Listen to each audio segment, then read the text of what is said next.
खर' दाख्राय दाख्राय हाखराव गाबा होमबा ओइ बड'लेण्ड मै थांखो बेथ' फबनानै थैबाय दा जों डिजिपि मानो दुवार ओनसोल बिनांदों डिजिपि दुवार ओनसोला जायनि जुनै बिनांदों जे बड'लेण्डखौ जों हिमन्त बिश्व शर्माया फुल एन्ड फाइनाल कमप्रेहेनसिभ होनदों डिजिपि दुवार्सखौथ' होननो हायाखै बियो जायनि जुनै जोङो डिजिपिया दुवार्स होननाय हालामखौ जों बिनांगोन जेनाखि 18 दुवार्स जों लानानै नोङो सदिया टु फ्रन्टियार ट्रेकसिम तिस्तानिफ्राय लानानै जों जेना बिसोरथ' हान्थु खरायनानै निर्लज्ज भाबे बिमानि रावखौ दाथ' आंहा मोनसे दुखुसो फैयो जायफोर दा जोंनि आसाम माने सावथालि भाइफोर बर'फोर बिमानि रावखौ फरायगासिनो दंमोन दानि एलपि स्कुलाव हाबगासिनो दं जायफोर बर'नि राव लानानै बिसोरनि भबिष्यतआ मा जागोन जायफोर दा प्रफेसार खालामनानै दं मास्टारि खालामनानै दं बर' भाषाखौ लानानै बिसोरनि भबिष्यतआ मा जागोन जों आसाम बेंगल जेरावबो बर' मिडियाम खुलिनो हायोमोन मानोना नेसनेल लेभेलनि लेंगुवेज दा बे जिनिसा जोंना डिग्रेड जानानै एस'सियेट लेंगुवेज जानो थांगासिनो दङ माखि नोंथांमोना बे खाम्फा अन्थाइ खाम्फा गायसननाय हा माबा माबि मा होनो आइवाइ माबा सेल्फ हेल्प ग्रुपनि फैसाजोंनो आननायबाय थानोसै नामा जोंनि मानसिया 2-3 मासनि परे जुदि बे हालामाव जुदि जों जेनोबा फैगौ बिसायख'थियाव अब्ला बे बिटिसिया 3-4 मासनि उनावनो स्क्रिप्ट जानो थांगासिनो दं लोगोसे थांफाबाय नोंनि बिमानि राव दैबानाव गोजावलांबाय रन्जन दैमारिमोनखौ फानजोब्बाय बेनि उनाव बड'लेण्डखौ फाननानै फैजोब्बाय दा बै फायखारिफ्रा हयथ'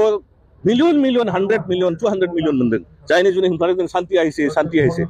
निजर दादा डाঙर ककायक बेसी माटी बारी बिक्री निजर मातृभूमि দুধ का कर्ज বুলি কয় তাক বেছি পেলাই কোনোবা মানুহ শান্তি থাকিব পাৰে নেকি সেইকাৰণে এই দলটো মিছলীয়া অহা फैगौ बिसायख'थिनि सिगां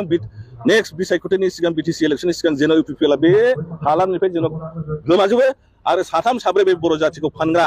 साथाम साब्रै मोख्रा जाथिफोर दङ सियाल फुद्रुनफोर दङ बे नामखौ उनावहाय परबर्ती समाव जों क्लियार खालामगोन बिसोरो जेन लाजिनानै बिटिसिखौनो जेन नागारना खारबोखायो बे रोखोम जों मावगासिनो दङ आरो बेसे सम नोंसोर बिमानि जाम्बा जाम्बिनि मानसिफोरखौ थगायबावनो एबार हले हगारनायाव गैया खारनोबा खारखा थब्ला बोनजोबखादो रेडि धन्यबाद नोंथांनि जे दुवार ओनसोल बिनाया बेसेबांसो आवगायदों दुवार ओनसोल खनसेबा दङ दाबो जोंनि डिमान्डफोरखौ दा दोनथ'नाय जादों मानोना बे टाइमा परिबेसा जों आलादा रायजो लाबोनायनि दा आन्दलन खालामनायनि टाइम गैया दा जों होनो 100% दुवार ओनसोलखौबो मोनो हेमन्तआ होनदों अखमर माटी आरो एगेंसिनि दं आमिथ' अखमर माटी बिसरायनाय दुवार सालामाथ' भुटाननिसोमोन भुटाननिफ्राय जोङो दावहा खालामनानै मोननाय 1865 सनाव जोंथ' बियाखै आसामनि हाखौ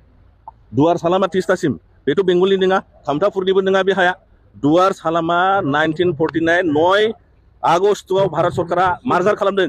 खामथापुर बिग्राफोरा 28 मा होनो आगस्टनि 1949 मार्जार खालामदों बिसिना आलदा हावरिया मेसिनि बंस जोंना जाहैबाय सिखोना जोहोलाव थिंफाख्रिमोननि हालाम बियो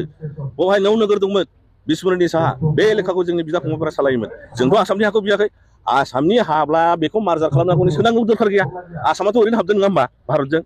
जोंना हालामा आलदा जोंथ' आसामनि हाखौ बियाखै ओंखायनो हेमन्तखौ जों चेलेन्ज खालामो আপনার মাটি এগেন্সু বিচরা নাই আমার যোনটো মাটি সেই মাটি আমি লৈ আহিম ধন্যবাদ जिल्लानि नैबे खासिखत्रा बिपिएफनि जे मावख' बेवहाय दिनै बिपिएफआ बुथ लेभेलनि मोनसे सावरायमेल हाबाफारि लादों बेयाव नोंथाङा सासे दुवार ओनसोलनि सासे डिमान्ड खालामग्रा जानानै नोंथाङा दिनै बिपिएफनि नैबे मेलाव नोंथांखौ बाहागो लानानै मा बुंबाय प्रथमावनो गोजोननायखौ जासिहरबाय नोंथां पर्टेल बिथांमोनखौ बाथ्राया जाहैबाय जोङो अनेक दिननिफ्राय मोनसे आलादा रायजो सृष्टि खालामनायनि जोंनि डिमान्डनि जों खामानि मावबाय थादोंमोन जेखिया जोङो बे बिसायख'थिनि सम बोथोरखौ नायनानै दानि सम बोथोरखौ नायनानै नायबाय जोङो जे जोङो बिटिसियानो थायाबा बा बिटिसि जे जोंनि रैखा कबच ट्राइबेलजों लोगोसे बिभिन्न जाति भाषानि मानसिफोर जायफोर दङ बे बिटिसियानो थायाबा जोङो आलादा रायजोखौ सोरनि जुनै जों बिनो नागिरदों होननानै जोङो गोथौयै सिन्था खालामनानै जोङो जोंनि डिमान्डफोरखौ दोनथ'नायजों लोगोसे जोङो बिपिएफ हान्जाखौनो जे बिटिसिखौ दाग्रा जेन' बिटिसिखौ बासायनो हायो आरो बेवहाय थानाय बिभिन्न जाति भाषा धर्मनि मानसिखौबो जेन' जोङो रैखा होनायजों लोगोसे जोङो मोनसे खुंथाय खुंलांनो हायो बाथ्राया जाहैबाय नोंथांमोना मिथिगौ जे दाखालि मोनसे फिल्म ओंखारदों जे बुंनो थाङोब्ला सियाल फुद्रुन बिथाङा होनदों जे रायजो मोनखानायाबो गोमायो रायजोफोर त्रिपुरा गोमाबाय जाहैदों झारखान्डआ गोमाबाय जाहैदों थारमाने मा जानो नागिरगासिनो दङ दिनैनि दिनाव त्रिपुरा गैया नामा दङ झारखान्डआ गैया नामा दङ थारमाने जोंनि जे बे बिटिसि मोनखानायखौ बिथांमोना फाननो नागिरनानै थांगासिनो दङ बुंनो थाङोबा अलरेडि फानबायानो आरो बिथांमोना ढल फिथाइबाय थायो जे शान्ति फैबाय शान्ति फैबाय शान्ति फैबाय मा कि बिदा फंबाय रन्जन दैमारिखौ फाननानै बिमानि मातृभाषा माने रावखौ फाननानै गामि दानख'लाय दारनलायखौ फाननानै सोर मानसिया गोजोननायखौ लाबोयो बा गोजोनदों होननानै सोर बुंनो हायो नोंथांमोना गावनि धन सम्पतिखौ फाननानै बिदा फंबायखौ जेलाव हाजराव थुननानै सोरबा बुंनो हायो नामा आं गोजोनबाय दिनैहाय शान्ति जाबाय थारमाने मा जानानै दं जोंनि परिस्थितियाव दा बिटिसि एलेकायाव खुनु गोजोननाय गैया शान्ति गैया बुंनो थाङोब्ला जुजाइनि अरबादि मोनसे दोहो दोहो खामगासिनो दङ बे सानसे समाव गिदिर अर जोंगोन बुंनो थाङोब्ला बारहुंखा बारनायनि सिगां मोनसे साइक्ल'न फैनायनि सिगां मोनसे निजोम बोथोर जायो दा बे बोथोरासो जानानै दङ बिटिसिनि कुनु बासिन्दा कुनु आदार कास्ट कुनु ट्राइबेल रावबो गोजोननाय गैया बुंनो थाङोब्ला नोंथांमोना बिटिसिआ जुदि थायाबा स्क्रेप जायोबा आं दाखालिबो मोनसे खोथा होनदों जे 6 सिडुलावहाय मोननै स्टेटास मोना बिएससिआबो काउन्सिल बिटिसिआबो काउन्सिल बिटिआरबो काउन्सिल दा जुदि बिटिआरआ जुदि संबिधानिक मर्यादा मोनोब्ला होमब्ला बिटिसिआ अट'मेटिक स्क्रेप जानो थांगासिनो दङ लोगोसे थांगासिनो दङ जोंनि बिमानि राव बिदा फंबायखौथ' फानखाबाय जे बिटिसिखौ बुंनो थाङोब्ला बिटिसिनि दफाफोरखौ रिभिजिट खालामनानै कमजोर खालामनो हानानै जेन' गासै खुंथायजों लोगोसे पावार फांसनफोरखौ आसामाव लानानै थांनो हायो दा बिमानि रावा माबोरै गोमानो नागिरदों 2003आव जेब्ला बिटिसि एकर्ड जायो क्लज नाम्बार 9 गोसोआव ला 90 फारियाव 8 सिडुलाव जोंनि भाषाया हाबफादों थारमाने आन्दलननि एकर्डजोंसो जोंनि 90 फारियाव भाषा हाबफादों जुदि बिटिसिआ स्क्रेप जायोबा मा नोङो 90 फारियाव हाबनाय 8 सिडुल भाषाखौ बोरै लाखिगोन नोंथांमोना बेखौथ' लाखिनो हाया दा दिनैनि दिनाव बिसोरो बेखौ एस'सियेट लेंगुवेज होननानै आसामनि बेजोंनो गिदिर दल फिथाइ बायनानै जे सानथना खालामनो नागिरगासिनो जों मिथिगौ जायनि जुनै जोङो रायजो राजाफोरखौ खावलायदों गोदोनायाव दुरुं सुनानै गोदोनायाव माला गानोबा दुरुं खाजानानै बेसे जों थगायनानै बोख्रिं जाबावनो बर' रायजो राजा बै सेल्फ हुदुरफोर लिडारफोरजोंलाय ओंखायनो सिरिबोन्दो इसोरा गावबा गाव गियान बुद्धि होदों एसे सिन्था धारा खालामनानै नाय बे खालि इलेक्सन नङा बियो मोनसे बुंनो थाङोब्ला मोनसे दावहा वार मा होनो फ्रिडमनि मोनसे जोङो मोनसे आरो गोदान रोखोमै दावहा नांफिननांगौनिसो जानानै फैबाय जेरेखम भारतआ 1947आव स्वाधीन मोनदों बिटिसिखौ बासायनो जुनै गणतान्त्रिक भाबे गान्धीजिनि नीतिजों जोङो बेखौ जेरैखिब्लाबो फैगौ बिसायख'थियाव देरहाहोनानै जोङो बिटिसिखौ बासायनांगोन लोगोसे बिसोरो मा खालामदों जे बिएलटिनि जे 2003आव जेसेबांनाखि बिएलटिनि वर्कारफोर दङ जेनेरेल एमनेस्टि होननायजोंहाय बिथांमोनखौ दिनैहाय उदां अख्राङाव लाबोनायजों लोगोसे बिटिसिखौ बिसोरो 20 बोसोर सालायबाय 15 बोसोर सालायबोबाय थारमाने गासैखौबो भलाय फुस्लाय खालामजोबनानै जोंखौ आसाम रायजोआव दास दासि जेन' खानानै गोदोनाव खानानै जेन' जोंखौ खुंथाय खुंफिननो हायो बिटिसि एकर्डआव दंमोन नोंथांमोना मिथिगौ ना मिथिया 10% सालाना आसामनि जे बाजेट जायो एसेम्ब्लियाव हमना लादो 2 लाख करोड़ बिनि 10%खौ बिटिसिआव होनांगौ होननाय लिरनाय दङ 2003आव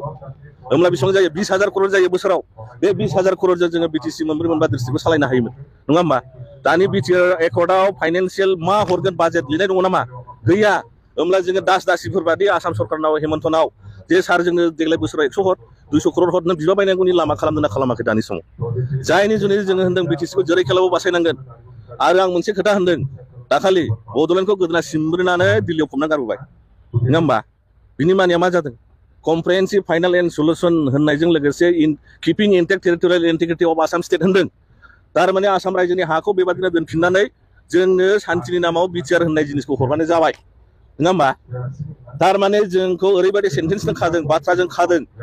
जे जेन' बिसोरो अराय समनि आसामनि सिङाव हान्थु फरायनानै दास दासि जानानै थानाङो बिएससिनि एकर्डआव कमप्रेहेन्सिभ फाइनाल एकर्ड लिरनाय गैया बिटिसिनि एकर्डआवबो गैया बे सोदोबखौ मानो लिरदों आलफानि एकर्डआवबो लिरदों आलफानि एकर्डआव लिरदों किपिं इन्टेक्ट दा टेरिटरियेल इन्टिग्रिटि अफ आसाम थारमाने आसामनि हाखौ मालाबाबो बुखावनो मोनला दिल्लीयाबो भारत सरकाराबो अंगिकार होदों नङा होमबा जेन' जोङो मालाबाबो आलादा रायजोखौ मोना ओंखायनो होनदों जोङो दा नोंथांमोना मिथिना मिथिया बर'लेण्ड आरो बड'लेण्ड सोदोबा सोर जन्म होआ उपेन्द्रनाथ ब्रह्म बर'लेण्ड बिअआरलेण्डआ सोर होआ रन्जन दैमारि दा बर'लेण्ड बड'लेण्डखौ जोंनो नांला होननानै कमप्रेहेन्सिभ फाइनाल सलुसन 2020 नि 27 थारिख खालि लिरबाय दा बावहाय जुदि बड'लेण्डआ आदा उपेन्द्रनाथ ब्रह्मनि खनसेब्ला जन्म होनाया बेब्ला प्रमद बर'आ मानिथो प्रेसिडेन्टमोन एबसुनि प्रेसिडेन्टआनो थांनानै लिरबाय जोंनो दिनैनिफ्राय बड'लेण्ड नांला बेवहाय रन्जन दैमारिखौ साइन होफाबाय होयोब्ला मा जाखो मोनसे डकुमेन्टेसन क्रिएसन जाबाय जे दिनैनिफ्राय बर'आ बड'लेण्ड होननाय सोदोबखौ बर'फ्रा नांला होननानै गावसोरनो खनसे लेटार होलांबाय दा जों जाति बंस'आ सासे मानसि